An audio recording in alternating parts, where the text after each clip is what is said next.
Olá, eu sou Humberto, professor de artes do Colégio M2. Vamos fazer hoje uma prática de desenho de observação.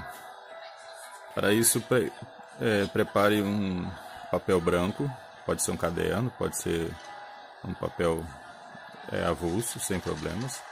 Você vai precisar de lápis, borracha e talvez um apontador.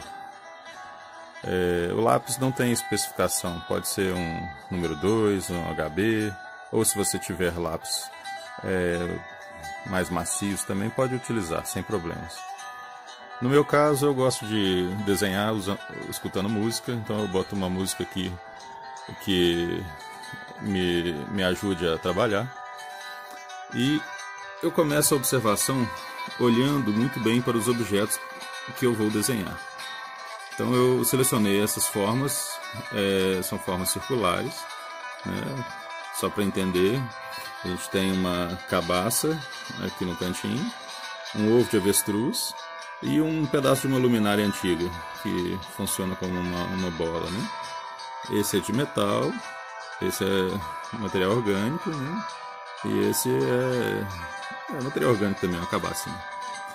Então, o que eu vou fazer é observar a forma deles, vou observar a altura, né, o quão mais baixo atinge o objeto que está mais abaixo. Eu posso usar o lápis dessa forma para determinar qual objeto está mais embaixo.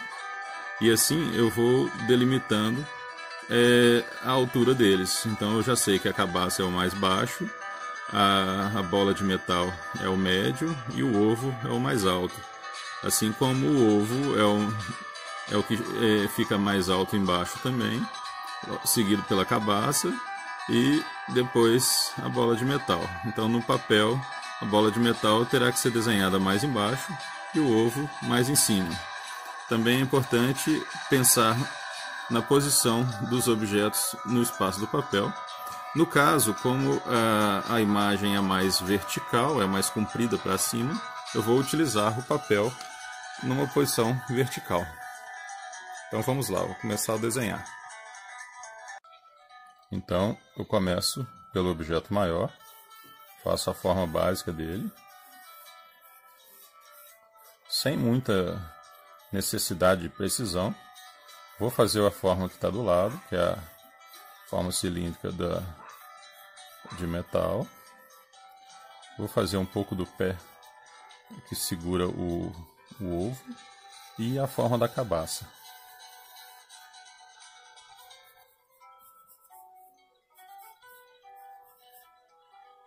Então, dessa forma, eu organizei as três formas principais. O que eu faço em seguida é observar a relação de tamanho entre elas e constatar se estão mais ou menos no formato e na proporção, ou seja, se a relação de tamanho dessa está para essa igual está lá no modelo, né? Se o tamanho dessa e essa são próximas, essa é menor, essa é maior, mas o quanto menor ela é e o quão menor essa também é.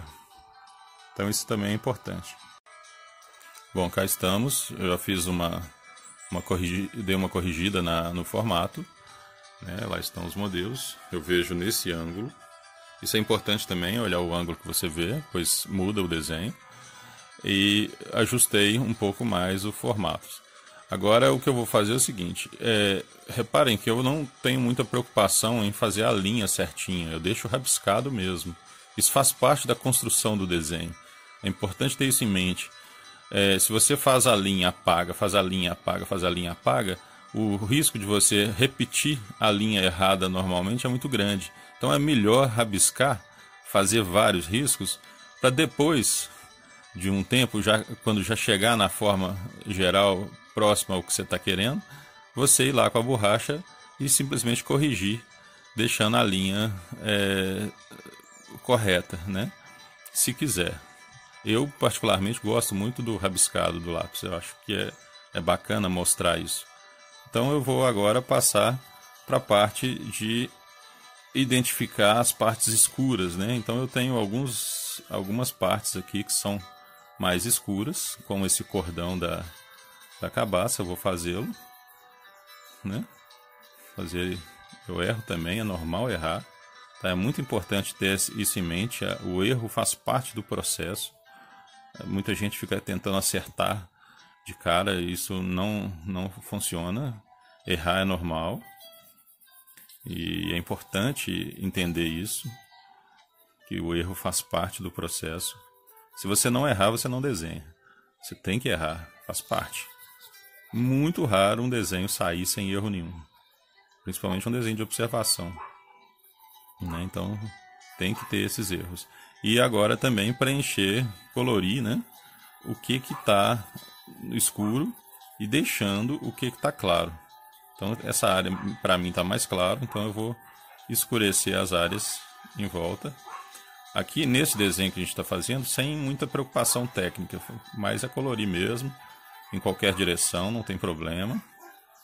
É um exercício de observação e treino com a mão. Então aqui retornamos ao desenho, né? Eu já trabalhei um pouco mais, então eu preocupei em identificar as áreas que estão mais escuras e deixo claro as áreas que estão claras, né? A gente percebe lá que tem áreas escuras, áreas de meia luz e áreas claras. Então eu vou deixar essas áreas claras em branco mesmo tendo diferença de cor entre os objetos. Mas como eu estou trabalhando em preto e branco, então não tem problema isso. As áreas claras eu vou deixar branco e vou escurecendo, igual nós trabalhamos as escalas de cores, né, de tons nas salas. E eu vou fazendo isso no desenho também. Então, aqui está o desenho com as áreas escuras e as áreas claras. Reparem que não tem uma preocupação em ficar idêntico igual uma fotografia. Tem uma preocupação em representar os objetos que estão à minha frente, né? De forma que eu possa identificar qual o tamanho deles, qual que é maior, qual que é menor, onde eles estão, né? Qual a proximidade de um objeto do outro. Reparem que aqui, ó, eu tinha feito a linha inicial da cabaça mais distante do ovo. E depois no próprio desenho eu aproximei. E deixei a linha para vocês verem. Eu posso ainda usar a borracha para fazer algumas correções mais simples. Por exemplo, suavizar essa linha daqui. Como é uma área clara, eu posso deixá-la um pouco mais fraca, né? Posso fazer isso na cabaça também, se quiser, em algumas áreas. E é como se o olhar da pessoa completasse o desenho, né? Fica a indicação de onde seria a linha e assim ela se completa. Bom, esse é o exercício de hoje. Vocês vão selecionar qualquer objeto em casa. Objetos mais simples, pode ser frutas, pode ser alguma coisa, né? Algum objeto da casa mesmo, coisas mais fáceis de desenhar. Coloque sobre a mesa, pega um papel, um lápis, uma borracha e vamos à atividade.